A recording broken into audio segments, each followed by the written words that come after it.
জুলাই হত্যা মামলার একটি অভিযোগে শেখ হাসিনা ও আসাদুজ্জামান খান কামালকে দেয়া আমৃত্যু কারাদণ্ডের বিরুদ্ধে সর্বোচ্চ সাজা চেয়ে আপিল করবে রাষ্ট্রপক্ষ।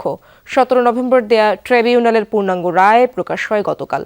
453 পৃষ্ঠার আদেশ পর্যালোচনা করছে ট্রাইব্যুনালের প্রসিকিউশন। 17 নভেম্বর জুলাই হত্যা মামলায় ক্ষমতাচ্যুত প্রধানমন্ত্রী শেখ হাসিনা ও সাবেক স্বরাষ্ট্রমন্ত্রী আসাদুজ্জামান খান কামালকে মৃত্যুদণ্ড দিয়েছে আন্তর্জাতিক অপরাধ ট্রাইব্যুনাল। তবে একটি অভিযোগে এই দুজনকে দেয়া হয় আমৃত্যু কারাদণ্ড। তাই এই আদেশের বিরুদ্ধে মৃত্যুদণ্ড চেয়ে আপিলের সিদ্ধান্ত নিয়েছে রাষ্ট্রপক্ষ। আমরা প্রাথমিকভাবে সিদ্ধান্ত নিয়েছি যে অভিযোগে সাবেক প্রধানমন্ত্রী শেখ হাসিনা এবং সাবেক স্বরাষ্ট্রমন্ত্রী আসাদুজ্জামান খান কামাল সাহেবকে আমৃত্যু কারাদণ্ড প্রদান করা হয়েছে, এই দুটি অভিযোগের বিরুদ্ধে প্রসিকিউশনের পক্ষ থেকে অ্যাপিলেট ডিভিশনে অ্যাপিল করা হবে এই শাস্তি বাড়িয়ে মৃত্যুদণ্ড করানোর জন্য।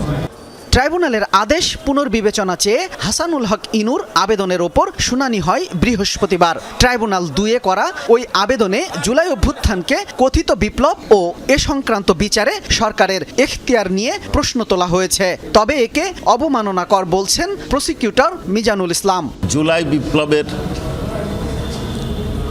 ভিত্তি করে যে সরকার গঠিত হয়েছে সেই সরকারের গ্রহণযোগ্যতা ঠিক নয়, অস্তিত্বকে চ্যালেঞ্জ করা হয়েছে, অর্থাৎ সরকারের ক্ষমতাকে চ্যালেঞ্জ করা হয়েছে।